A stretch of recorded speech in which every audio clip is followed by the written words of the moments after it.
Nung ipinanganak ko po si Katniss noong September 28, 2020, pagmulat ng mata ng baby namin, napansin ko agad na merong dalawang puti doon sa pinakagitna nung kanyang mga mata. So, she was first diagnosed with congenital cataract at kinailangan niyang mag-go through sa operation. Ang galing ng Panginoon because the first operation went really well. After ng mga follow-up check-ups, after a month lang, sad to say, she was again diagnosed with post-cataract at kinailangan niya ulit na mag-go through another operation. It was exhausting emotionally and physically din kasi isipin pa lang namin na kailangan ulit namin pagdaanan yung mga same procedures na pinagdaanan namin. Inilaban ulit namin siya sa prayer. And through enough, ang Panginoon ay nag-provide ulit ng lahat ng mga pangangailangan namin. At hindi lang siya basta nag-provide ng sakto lang doon sa second eye operation niya. Dahil through the hands of other people, the Lord also provided yung mga follow-up check-up namin, yung mga therapy na kailangan ni Katniss for her eyes, at saka yung mga gamutan namin. Bago mag 2 years old si Katniss, napansin na namin that she was just different from other children, So one night in our prayer, sabi ng asawa ko sa akin, Mami, parang hindi ko nakakayanin kung neurodivergent pa si Katniss. At the time, dininay talaga namin yun at first nakakatakot siyang harapin. Pero salamat sa Panginoon because God granted us the courage na harapin kung ano man yung sitwasyon.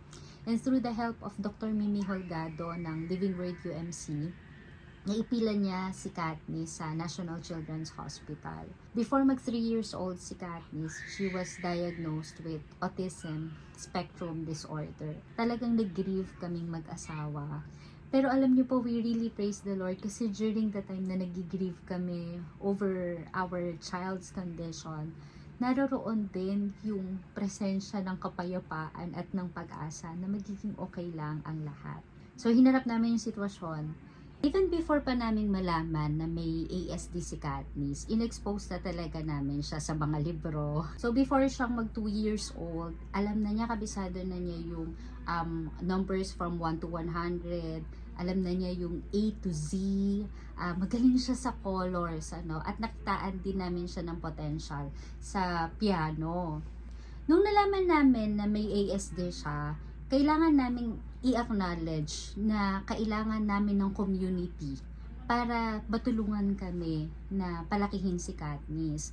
At nagpapasalamat ako sa Panginoon kasi meron tayong community of faith na pwede siyang ma-expose. Salamat sa Panginoon dahil in-embrace ng simbahan ang aming Katniss at natulungan yon sa kanyang development. Sa ngayon, nag-aaral si Katniss sa public school, grade 1 na siya at mas malaki yung development na napansin namin sa kanya. Akala ko po nung una magiging hindrance yung situation namin ni Katniss para sa ministry ko. Pero nakakatuwa at tagpupuri kami sa Panginoon dahil ginamit mismo niya yung kondisyon ni Katniss at yung sitwasyon namin para makapagbukas ng another ministry dito sa bahay. One day after therapy, habang naglalakad kami sa Eskinita, may dalawang bata na nag-hi lang kay Katniss. So, nag-hi back si Katniss and I invited them na pumunta dito sa bahay.